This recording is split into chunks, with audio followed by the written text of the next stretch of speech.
Hey everyone, it's great to see you all again. Have you ever looked at a beautiful scene, framed it up perfectly using all of the rules, and still you felt like something was missing? Like your shot captured the view, but not the feeling you had on location?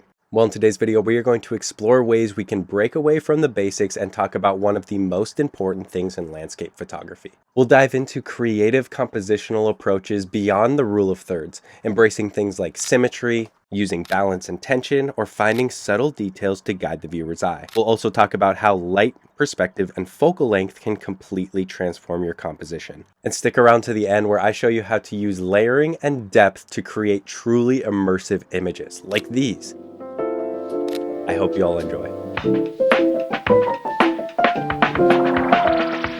Now, the rule of thirds is one of the first things we learn as photographers, and for good reason. This is a foundational principle in photography and visual arts that divides an image into a 3x3 grid using 2 equally spaced horizontal lines and 2 vertical lines. This creates 9 sections and 4 intersections where the lines meet. The idea is to place key elements of your scene, like a horizon, subject, or focal point, on these lines or on the intersection of these lines. For example, horizons are often placed along the top or bottom horizontal line to emphasize the sky or the foreground. Subjects like a tree or a person are positioned at one of the intersections to naturally draw the viewer's eye. By doing this, the composition feels more balanced and visually engaging compared to placing everything dead center. While the rule of thirds is a great starting point for creating strong images, use it more as a guideline. Once you've mastered it, you can creatively break it for more dynamic results. Instead of thinking it like a strict rule, think of it more like a tool. You can use it as a guide to your initial framing, but don't be afraid to break it. Maybe place your subject dead center for symmetry, or let it flow naturally into the frame without worrying about the grid at all. The goal is to let your composition feel intentional rather than mechanical. One way that we can break the rule of thirds is to embrace symmetry. Symmetry can create powerful, eye-catching images, especially when using reflections like this one. A centered horizon emphasizes the symmetry between the land and its reflection, creating a sense of harmony. But symmetry isn't just about reflections. You can also find it in patterns, like a row of trees, or in man-made structures within natural settings like bridges or trails. One key tip for symmetry is precision. Make sure your lines are straight and your horizon isn't tilted. Something like that can really distract from that really precise look that we want when creating symmetry.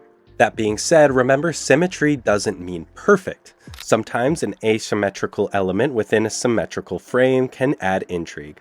Another great compositional technique to lead your viewer's eye straight to where you want it to go is using leading lines. Leading lines are one of the easiest ways to guide your viewer's eye into the frame. They create a natural flow, drawing attention to your subject or leading them on a visual journey. Notice how these lines not only connect elements in the frame, but also add depth.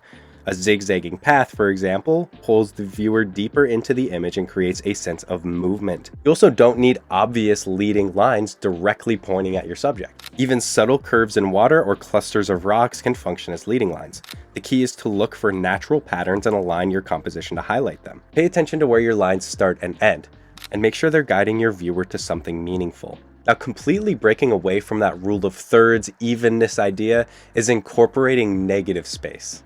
Negative space is one of my favorite compositional techniques because it creates simplicity and impact. By leaving space around your subject, you draw more attention to it while also conveying mood, like isolation, tranquility, or vastness.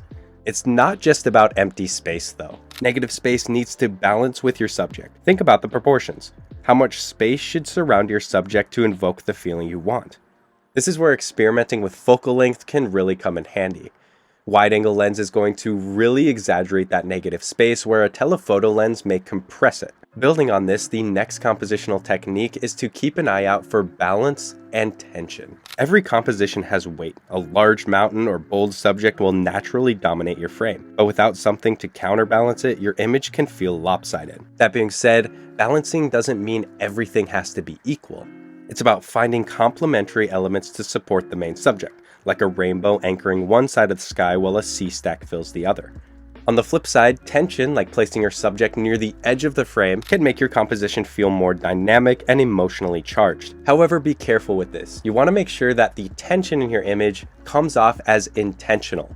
If it doesn't, then it could create a sense of direction or feeling that you don't want it to. Use tension sparingly and intentionally, and it'll bring that element of unpredictability to your portfolio. The next thing you could do to add depth to your image is finding a natural frame. Natural frames add depth and focus your shots. By surrounding your subject with elements like overhanging branches, rock arches, or even doorways, you're directing the viewer's attention exactly where you want it. The key to using natural framing effectively is positioning. Move around until you find a spot where your frame enhances your subject and doesn't overwhelm it. And don't forget about your foregrounds. Even partial frames like tall grass or rocks can give your photo a sense of depth.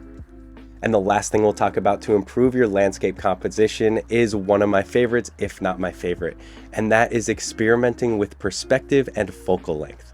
Perspective and focal length has a huge impact on how your image feels. If you've watched my vlogs for any period of time, you'll know that I take out my 100-400 lens any chance I get to get up close and personal with my scene. A wide-angle lens exaggerates scale and brings foreground elements closer, while a telephoto lens compresses the scene and isolates details. For example, a telephoto shot of a distant peak can make it feel larger than life, while a wide-angle view of the same peak with a strong foreground element gives a sense of scale and place. Perspective can also change everything about your photo. Remember, be out of the ordinary. Don't just stand at eye level. Get low, climb higher, or shift angles to the most compelling viewpoint. Layers are also something that you want to make a two-dimensional photo feel three-dimensional. Look for overlapping elements like a river in the foreground, trees in the midground, and mountains in the background, or just layering mountains in general.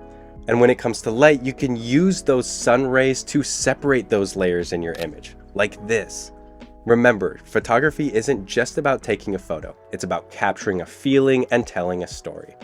So I hope you all learned something from this week's video. If you didn't already know, I started a Discord server for the entire community to come together, share photos, and give feedback, and then at the end of every month, I'll be selecting one of your photos as a monthly contest winner. Other than that, if you could subscribe to my newsletter for all sorts of updates, and then for vlog and other video updates, if you can like and follow my Facebook page. Other than that, thank you all so much for watching, and I'll see you in the next one.